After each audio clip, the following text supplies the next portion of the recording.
बुद्धि से भरा घड़ा। एक बार किसी बात पर अकबर बीरबल से नाराज हो गए और उन्होंने बीरबल को राज्य छोड़कर कहीं दूर चले जाने का आदेश दे दिया। बीरबल ने अकबर के आदेश का पालन किया और राज्य छोड़कर चले गए।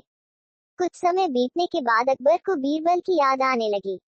कई महत्वपूर्ण मुद्दों पर बीरबल का मशवरा अकबर को निर्णय लेने में मदद करता था। इसलिए बीरबल के बिना निर्णय लेने में अकबर को दरबार में असुविधा होने लगी। आखिरकार उन्होंने अपने सैनिकों को बीरबल को ढूंढने के लिए भेजा।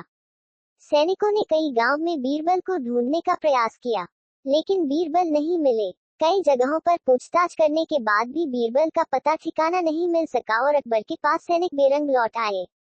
अकबर किसी भी सूरत में बीरबल को वापस लाना चाहते थे। इसके लिए उन्होंने एक युक्ति सोची। सैनिकों के माध्यम से उन्होंने अपने राज्य के सभी गांवों के मुखियाओं को संदेश भिजवाया।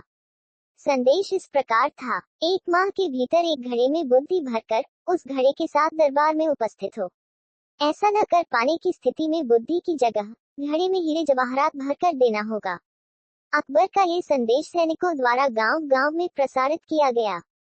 एक गांव में बीरबल भेष बदलकर एक किसान के खेत पर काम किया करते थे। जब उस गांव ने मुखिया को अकबर का ये संदेश मिला, तो वो चिंतित हो उठा। उसने गांव के लोगों की सभा बुलाई।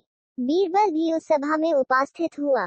गांव के मुखिया ने अकबर का संदेश गांव वालों को दिया, तो सभी सोच में पड़ गए। तब बीरबल ने मुखिया से आग्रह किया, महाशय, आप मुझे एक घड़ा दे दें। मैं उसे इन महीने के अंत तक उसे बुद्धि से भर दूंगा। मुखिया के पास और कोई चारा नहीं था। उसने एक घड़ा बीरबल को दे दिया। बीरबल वह घड़ा लेकर किसान के उस खेत पर चला गया, जहां वह काम किया करता था।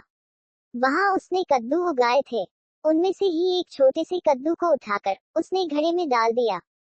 कद्दू अब भी अपनी बेल से लगा हुआ था। बीरबल उस कद्दू को नियमित रूप से खाद पानी देने लगा और उसकी अच्छी तरह से देखभाल करने लगा, जिससे धीरे धीरे कद्दू बढ़ने लगा। कुछ दिनों बाद कद्दू का आकार इतना बड़ा हो गया कि उसे घड़े से बाहर निकाल पाना असंभव था। कुछ और दिन बीतने के बाद जब कद्दू का आकार घड़े के आकार जितना बड़ा हो गया, तब बीरबल ने उसे उसकी बेल से काटकर अलग कर किया। घड़े का मुंह कपड़े से ढकने के बाद वह गांव के मुखिया के पास पहुंचा और वह घड़ा उसे देते हुए बोला, ये घड़ा बादशाह अकबर को दे देना और उनसे कहना कि इसमें बुद्धि भरी हुई है। उसे बिना काटे और इस घड़े को बिना फोड़े उसे निकाल लीजिए। मुखिया बादशाह अकबर के दरबार पहुंचा और उसने अकबर को घड़ा सौंपते हुए वैसा ही कहा, जैसा बीरबल ने उसे कहने के लिए बोला था।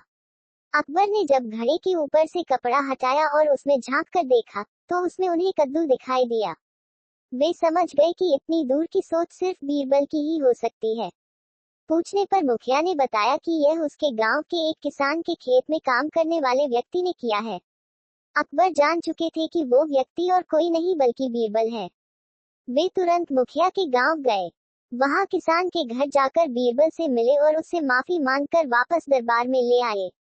इस कहानी से हमें ये सीख मिलती है कि हर समस्या का कोई न कोई हल अवश्य होता है। अगर आपको ये कहानी अच्छी लगी तो लाइक करें और इस तरह की कहानियों के लिए हमारे चैनल टून फॉर टून को सब्सक्राइब जरूर करें।